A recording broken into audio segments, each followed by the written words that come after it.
नमस्कार, आप सभी का स्वागत है हमारी इस खास पेशकश कोरोना का दंश और हम। कोरोना एक ऐसा वायरस जो पिछले 1 वर्ष से हमारी मानवीय जीवन और उसकी शैली को उथल-पुथल कर रहा है। कोरोना का हमने वो रूप देखा जब भागती दौड़ती जिंदगी को उसने ब्रेक लगा दिया, जिसमें हर किसी का जीवन प्रभावित हुआ और उसकी यादें आज भी हमें झकझोर देती है। कोरोना की त्रासदी का वो दर्द और लोगों का जीवन किस तरह से बीता, आइए जानते हैं। सिंदूर लाल चढ़ायो अच्छा गजमुख को, चोंदिल लाल विराजे सुत गौरी हर को, हाथ लिए गुड़ लड्डू साई सुरवर को, महिमा कहे न जाए लागत हूँ पद को, जय देव जय देव। और मैं आप सबसे यही कहूँगी कि घर पे सेफ रहे, अपने फैमिली के साथ एंजॉय करो।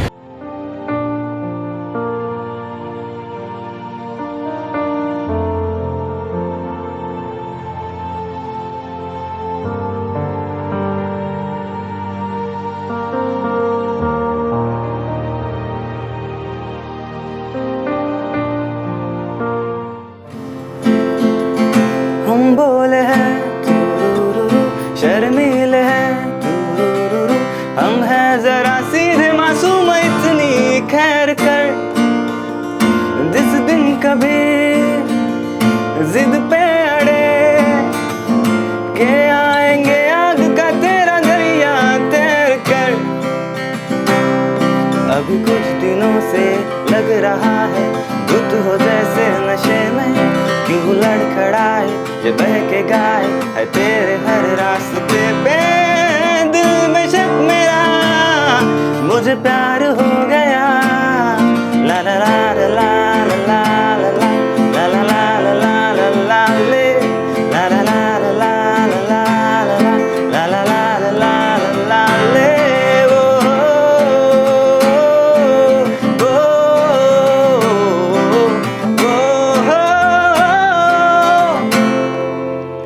देखिए, अभी जैसे हम सब जानते हैं कि सब कुछ लॉकडाउन हो गया, सब कुछ बंद हो गया, दुनिया थम सी गई। लेकिन मैं मेरा एक्सपीरियंस बताऊं तो क्योंकि मैं देव संस्कृति विश्वविद्यालय हरिद्वार में पढ़ती हूँ, उत्तराखंड में, तो मैं भी जैसे सब बच्चे वापस आए, मैं अपने घर वापस आई। फिर मैंने देखा कि हम घर रह रहे हैं, although we belong to a good family, लेकिन हमने वो भी देखा जो ऐसे भी हमारे इंडिया में लोग हैं जहाँ वो सुबह कमाते हैं और रात को खाते हैं। तो लोगों पर एक इतना बुरा उसका प्रभाव पड़ा है, और क्योंकि ये हमारी जवाबदारी है, ये हमारी रिस्पॉन्सिबिलिटी है कि हम एक दक्ष नागरिक हैं, तो हमने उन लोगों को, उनको समझकर उनको किस तरह से हम हेल्प कर सकते हैं, या फिर जानवरों को, क्योंकि मैं एनिमल्स के लिए काम करती हूँ स्पेशली, तो मैं उनको किस तरह से हेल्प कर पाऊँ। जैसे कि हम सभी जानते हैं कि हाउ डेंजरस इज़ कोविड। सो हमने लास्ट 1 ईयर से जो कोविड पैंडमिक हुआ है, उसमें नागपुर शहर में जो प्रॉब्लम्स जो फेस कर रहे हैं लोग, उन्हीं को हमने सपोर्ट किया है। जैसे कि हम सब जानते हैं कि कोविड पैंडमिक की वजह से बहुत जनों की जॉब्स चली गई थी, पेमेंट जो है वो आधा मिल रहा था, किसी को मिल ही नहीं रहा था। जो पर डे पे काम करते हैं उन्हें कोई लॉकडाउन की वजह से कुछ पेमेंट नहीं था, कुछ नहीं। सबसे बड़ी चुनौती थी कोरोना जैसे आया तो बहुत सी चीज़ों में मिसबैलेंस था कि होता कैसे है, इसके सिम्टम्स क्या है, क्या सारी चीज़ें हैं। जब लोगों ने कोरोना के सिम्टम्स बताए या फिर प्रशासन के तरफ से जारी हुआ सर्दी बुखार या फिर तेज फीवर या फिर हाथ पैर दर्द देना, तो इसके सिम्टम्स भी बदलते गए।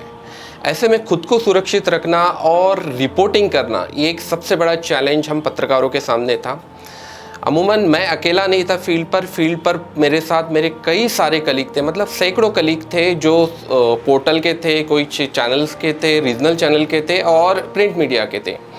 डेली की खबर एक ही थी कि आज कितने मरीज आए गए। और सबसे बड़ी बात है कि जब हम सोशल मीडिया को हैंडल करते हैं और आपकी जिम्मेदारी होती है कि उस सोशल मीडिया के जरिए लोगों को जन जागरूक करना, उस पर आप पर भी कई सवाल खड़े किए जाते हैं। ये सबसे बड़ा चैलेंज था कि जब से कोरोना पीरियड चालू हो गया तो मुझे तो सेवा करने का मौका मिला, क्योंकि ऑलरेडी हम चाहते थे कि कुछ ना कुछ करने का सेवा हमें मिलना चाहिए। तो भगवान ने तो इस पीरियड में इतना सेवा करने का मौका दिया। मैं आज की बात बताऊं, व्यक्ति का फ़ोन आया उमरेड से बोलते मैडम मानीवाड़ा में एक कोरोना पेशेंट है मेरे मौसी के घर में, 5 लोगों को कोरोना हो गया है, कुछ लोग मेडिकल में एडमिट है और 3-4 लोग घर में हैं और उनको आपके पास क्या चीज़ है ऐसे आप दे सकते। और मैं तो उमरेड में हूँ, मैं कुछ नहीं दे पाती। मैंने बोला अभी ठीक है, तो मेरे पास कुछ न्यूट्रिशन थे, कुछ फार्मेसी से काढ़ा वगैरह ये वो चीज़ें दी मैंने, कुछ सप्लीमेंट्स दी। पत्रकारिता के दौर में ये पहला अवसर है कि इतनी लंबे समय तक चलने वाली आपदा संसार में पहली बार आई है। और यह एक ऐसी आपदा है जिसका मूल किसी को ज्ञात ही नहीं है कि वो कहाँ से उत्पन्न हो रही है और कहाँ से प्रकट हुई है। जब इसका दौर शुरू हुआ गत वर्ष 2020 के मार्च महीने में, तो पत्रकारिता में भी बहुत सारे हमें भी वही उन्हीं नियमों का पालन करना पड़ा। वही इंस्ट्रक्शन थे कि मास्क पहनना है, सोशल डिस्टेंसिंग रखना है और सैनिटाइज़र का नियमित रूप से इस्तेमाल करना है। कोरोना का संक्रमण जैसे ही हमारे देश में धीरे धीरे फैलता जा रहा था, वैसे वैसे परेशानियों पर परेशानियां बढ़ती जा रही थी। एक और लोगों का रोजगार था जो आए दिन वायरस के कारण संकट में था, तो वही दूसरी ओर एक सबसे बड़ी चुनौती कि कोरोना के संक्रमण से हमें कैसे बचना था। आखिर वो हुआ जिसका अनुमान भी हमने नहीं किया था। पूरे देश में लॉकडाउन और यहाँ से शुरू हुई नई जंग जीवन की जो किसी को अपने घर तक जाने की सोच बयां कर रही थी। जंग उस चीज की जहां रोज कमाकर खाने वाली चीजों को सोच रहे थे कि आज घर का चूल्हा कैसे जलेगा। जंग उन लोगों की जो एनिमल लवर्स है, जो लॉकडाउन की परवाह किए बगैर सड़क पर उन आवारा जानवरों के लिए निकल पड़े थे, जिन्हें खाने को कोई नहीं देगा तो शायद भूख के कारण उनकी मौत ना हो जाए।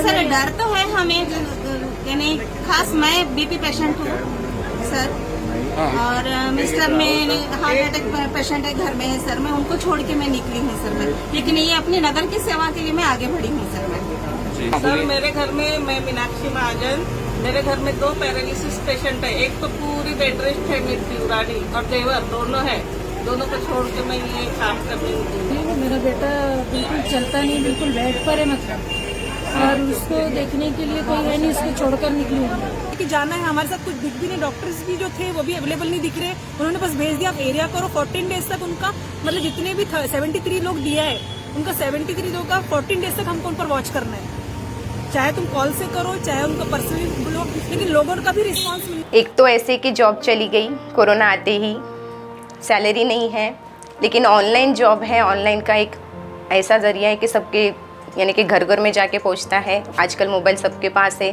बच्चे भी मोबाइल समझते हैं, हैंडल कैसे करना है उसको, तो अच्छा लग रहा है। गूगल पे से भी हम अपनी यानी मनी अर्न है हमारी। ऑनलाइन का यही फ़ायदा है। बाकी कोरोना में तो घर में ही रहना है, मुंह पे मास्क रहता है, ये सारी यानी कि जो भी ज़रूरतें है वो पूरी अपनी तरफ से करनी पड़ती है और बच्चों को भी वैसे सिखाना पड़ता है, तो ऑनलाइन भी अच्छा है। ये मैं सच कहूँ तो ये बहुत क्रिटिकल था, क्योंकि जब एक बात आ जाती है कि वहाँ जाना है लॉकडाउन में, हमें जाकर उनको खाना खिलाना है, इंश्योर करना है कि वो भूखे प्यासे घूम रहे हैं, तो ये मेरे लिए खुद के लिए एक बहुत चैलेंजिंग टास्क था। क्योंकि इसको कैसे किया जाए, बाहर जाना है, बाहर चले गए तो हमें घर भी भेजा जा सकता है या पेरेंट्स को कॉल जा सकता है कि ये क्या कर रहे हैं आपके बच्चे। ये हम जो स्टूडेंट्स थे, जब लॉकडाउन लगा तो जैसे ही डेट जाहिर हुई थी, तो उसके पहले जो सारे स्टूडेंट थे पुणे से, हम सभी को वहाँ से निकलना बहुत हार्ड था। मतलब कोई सोर्स नहीं था, बसेस भी फुल पैक थी, ट्रेनें भी फुल पैक थी, एंड जो मिल रहा था हम उसमें आ रहे थे। तो हमारा था रिजर्वेशन ट्रेन में, तो अब भी हमारे पास ट्रेन में जगह नहीं थी बैठने लायक भी, क्योंकि इतना कॉम्पैक्ट हो चुका था कि सारे के सारे एक साथ ही निकल रहे थे। किसी के पास जाकर हमें बात करना होता, हमें पता नहीं होता कि सामने वाला व्यक्ति कोरोना से पीड़ित है या नहीं है, हम नहीं देख पाते थे। फिर भी हमने कोरोना के काल में न्यूज़ संकलन का, खबरों के संकलन का कार्य किया। कोरोना को लेकर कई संगोष्ठियाँ, कई सेमिनार और कई विशेषज्ञ चिकित्सकों के वक्तव्य, उनके शोध कार्य प्रकाशित हुए, उनके सेमिनार आयोजित किए गए। कई विशेषज्ञों ने कोरोना के बारे में कुछ कहा, किसी विशेषज्ञ ने कुछ कहा, और कई तरह की भ्रांतियां भी इसमें फैलाई जाती रही। कोरोना की वजह से ही लॉकडाउन लगा था, लेकिन लॉकडाउन में सबकी ज़िंदगी में ऐसे उथल पुथल करके रख दिया है कोरोना ने कि सबकी नाक में दम करके रख दिया है। और क्या कर सकते हैं कि कोरोना की वजह से कुछ अच्छा भी हो रहा है तो कुछ बुरा भी हो रहा है। तो हमने उन तक फूड डोनेशन किया। जैसे हमारे फ्रंटलाइन वर्कर्स हैं, उनको mask, sanitisers and hand gloves वो सब डोनेट किए। डॉग्स जो रहते हैं सड़क पे, उन्हें कोई पूछता नहीं और पास में आया तो उन्हें पत्थर मार के भगा दिया जाता है। जैसे हम जानते हैं उनको बोलना आता नहीं है, तो हमारा काम है कि उन्हें सपोर्ट करना। तो हमने पैंडमिक में उन्हें खाना, उनका कुछ मेडिकल इश्यूज़ होगा वो हमने सॉल्व किया है। तो जैसे जैसे नागपुर में पेशेंट बढ़ते गए और इसका जो दखलंदाजी बढ़ती गई, तो देखा गया है कि ये एक उग्र रूप धारण कर चुका था। हालांकि कहा जा रहा था कि गर्मी आते आते ये शायद कम हो जाएगा, कई सारे तर्क वितर्क लगा रहे थे, लेकिन गर्मी आते आते ये और उग्र हो गया। इसकी एक बहुत बड़ी स्ट्रैटेजी बनानी पड़ी, क्योंकि आप देखेंगे कि कोविड के टाइम पे लॉकडाउन था। लॉकडाउन इतना स्ट्रिक्ट था कि पुलिस वाले बाहर नहीं जाने दे रहे थे, जो कि हमारे बेटरमेंट के लिए था। लेकिन इसमें ऐसी बात हो गई ना कि अगर हम बाहर नहीं जाते, अगर हम एक टाइप ऑफ फ्रंटलाइन वॉरियर नहीं बनते, तो शायद हमारे बिना कोई 100 कुत्ते भूखे मर गए होते। हेल्मेट्स मेन म्हणजे तोंडाला मास्क असं त्याच्या मागे सांगू त्यांना बाहेरून जाएपर्यंत आणि घरी येईपर्यंत त्यांची खूप काळजी लागत असते आणि त्यांना फोन करू विचारून पाहायचं की कुठे आहे, व्यवस्थित जागी आहे की किंवा गर्दी आहे की नाही आहे ते बघायचं। कोविड बोला है तो रिस्क तो आती है, हम हेल्थ पे रिस्क आती है। जैसे फ्रंटलाइन वर्कर्स भी हेल्थ पे रिस्क लेके काम कर रहे हैं, तो रिस्क तो होता है वो कोविड के लिए काम, पर हमारा एनजीओ है, हमें तो वो करना ही था। हमारी ड्यूटी है वो लोगों को मदद करना है, तो हम वो कर रहे थे। प्रॉब्लम्स तो बहुत आए, पर फेस करके आगे बढ़ना यही हमारा काम है। कोरोना आया तो सभी की ज़िंदगी में बहुत सारा मतलब प्रभाव करके गया है। कोरोना पर्सनल और उसके अलावा भी बहुत सारे ज़िंदगी में वो पहलू बन चुका है। एक तो मेरी जो ऑफिशियल जो मेरी ये है, उसमें तो मुझे सब कुछ मतलब उसमें सब तो मुझे अप टू डेट करना पड़ा, खुद को अप टू डेट करके उसके साथ मुझे चलना पड़ा। लॉकडाउन के कारण सड़क पर पूरा सन्नाटा था, कोई घर से बाहर डर के मारे नहीं निकल रहा था। लेकिन इस बीच हमें दिखी इंसानियत, जो सड़क पर किसी फरिश्ते से कम नहीं थी। न जान न पहचान, बस इंसानियत के वो मतवाले निकल पड़े थे उन ज़रूरतमंदों की मदद करने, जो भूखे थे, जिनका हाल कोई पूछने वाला नहीं था, जिनके लिए एक समय का खाना उनके चेहरों पर मुस्कान लाने वाला था।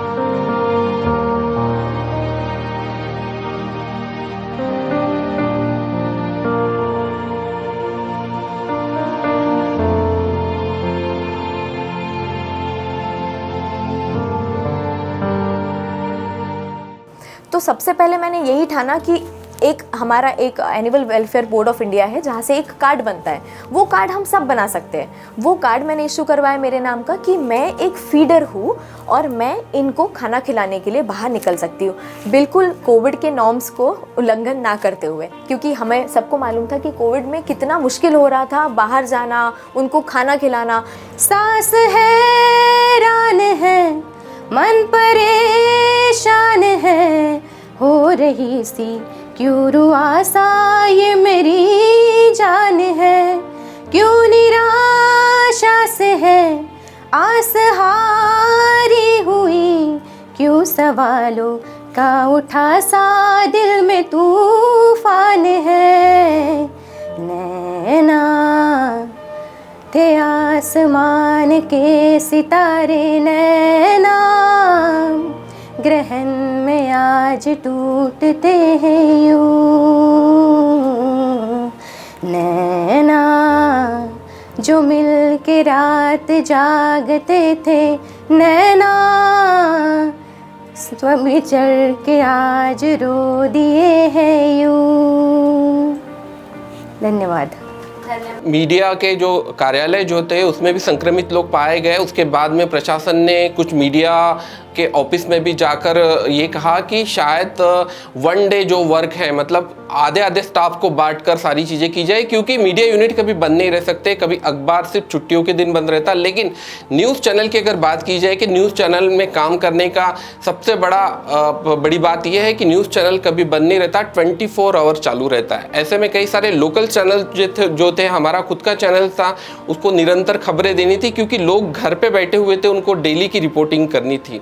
और कोविड में जो माइग्रेंट वर्कर्स थे, जैसे पॉलिटेक्निक कॉलेजेस में वो माइग्रेंट वर्कर्स वहाँ रहते थे, तो दिन भर का उनका शेड्यूल जो था, बस बैठो खाना खाओ, बस उतना ही। तो हमने उसको यूटिलाइज़ किया और जो फायर ट्रेनिंग हम देते हैं हमने वो उन्हें दी, ताकि अगर वो आगे जाके कोई काम करे कंस्ट्रक्शन साइट्स पे या और आग लग जाए तो उन्हें वो बेसिक नॉलेज होना चाहिए कि फायर आए तो हम उसे कैसे टॅकल करें। सो हमने फायर की ट्रेनिंग दी है कोविड में। हा धोका तर आहेच आलेला, कारण का खूप लोकांवर अशी परिस्थिती आली आहे की गर्दीमध्ये गेलं की बिलकुल हा कोरोना, सर्दी खोकला हा सर्वांना होतोच जनरली, पण तो खोकला जनरली कोणाला व्हायरल न व्हावा या अशा ठिकाणी जावं, नाही गर्दी होऊ नये अशा ठिकाणी जावं आणि आपल्या सेफमध्ये आपली काळजी स्वतःच घ्यावी। कचरा ये बदबू वाला हो, कचरा ये बदबू वाला इंडिया में ऐसा फैला, कचरे ने ले ली मेरी जान। हाय रे कचरे से परेशान, कचरा ये तेरे पीछे, कचरा ये मेरे पीछे, बीमारियों ने ले ली मेरी जान। हाय रे कचरे से परेशान। पुलिस सर की भी ड्यूटी है कि वो मुझे रोकेंगे, पूछेंगे कि वाई आर यू आउटसाइड। आपको पूछना है, बिल्कुल उनका कर्तव्य बनता है, लेकिन आपको भी उसका जवाब देना है अच्छे से। तो मैंने वही ट्राई किया। मैंने रोज़ के 50 डॉग्स या 60 डॉग्स, मुझे जितने भी मिलते थे उनको मैंने खाना खिलाया। मैं घर से बना के ले जाती थी, इसमें मेरी मम्मी मेरी हेल्प करती थी। इसके बाद हमने कुछ फाउंडेशन से हेल्प करवाया जो रोटियां बनाते थे, और वो मैं 50 चपाती 70 चपातीस लेकर, बिस्किट्स लेकर, सब कुछ मैं उनको फीड करती थी। अच्छी से अच्छी स्टोरी कवर की, लोगों को सतर्क रखा। फिर भी सोशल मीडिया के माध्यम से कई बार मैं लाइव गया हूँ और कई बार लोगों को सतर्क किया, सारी चीज़ों को देखते हुए, सोशल डिस्टेंसिंग, मास्क पहनते हुए। कई लोगों ने हमें भी उसको टारगेट किया, कई बार हमें भी उन सारी चीज़ों को सवालों के जवाब हमारे पास नहीं थे, क्योंकि कई बार जब मास्क आप लगाते हो तो बोलते समय वो मास्क नीचे हो जाता है या फिर करना पड़ता है, क्योंकि कंटिन्यू आपको बोलना है और फिर आपको अगर आप मास्क लगाते हो तो बोलना मुश्किल हो जाता है। तो कई बार लोगों ने हमें उस पर भी टारगेट किया, कई बार ट्रोल किया कि आपका खुद का मास्क है और आप खुद सोशल डिस्टेंसिंग दे रहे हैं। तो एक बहुत बड़ा चैलेंज था हमारे सामने, लेकिन सबसे खतरनाक बात थी कि हमारे जैसे मीडिया कर्मी कुछ पॉजिटिव आए तो हमें भी उसका डर लगने लगा था। आई कैन एक्चुअली से कि हम अगर हमारे लिए प्रिकॉशन नहीं लेंगे तो हम सोसाइटी के लिए भला कैसे कर पाएंगे। सबसे पहले ज़रूरी है कि हम अपना प्रिकॉशन, हम अपने प्रिवेंशन के साथ आगे बढ़े, क्योंकि अगर हम हमें ठीक नहीं रखेंगे तो हम ठीक नहीं रहेंगे तो हम सोसाइटी को ठीक नहीं कर सकेंगे। So I definitely believe prevention is better than cure, and we need to follow all the guidelines, all the messages which is government is trying to give us, trying to convey us, because that is for our security. हम सुरक्षित हैं तो लोग सुरक्षित रहेंगे, और लोग सुरक्षित रहेंगे तो आई होप एंड बिलीव ये कोविड जल्दी ख़त्म हो जाएगा। पिछले एक वर्ष में कोरोना ने हमें सिखाया कि किस तरह हमें जीवन जीना चाहिए। पिछले एक वर्ष में कोरोना के दंश ने हमें ये सोचने पर मजबूर किया कि कोई वायरस कितना खतरनाक हो सकता है। प्रभावित हुए हम और हमारा ये संसार, जिसने कई लोगों को मौत के आगोश में ले लिया। लेकिन उन फ्रंटलाइन वॉरियर्स के लिए हम सैल्यूट करते हैं जो हमारी सुरक्षा के लिए सड़क पर दिन रात डटे रहे और हमें कोरोना जैसे महामारी से सुरक्षित रखा। आज की हमारी पेशकश में इतना ही। जाते जाते छोड़ जाते हैं इस गीत के साथ जो हमारे आत्मविश्वास को दुगना कर हमारे अंतर मन को ऊर्जा प्रदान करता है। चाहे संकट के बादल कितने ही घने क्यों ना हो, पर हम कामयाब जरूर होकर रहेंगे। नमस्कार। हम होंगे कामयाब, हम होंगे कामयाब, हम होंगे कामयाब एक दिन।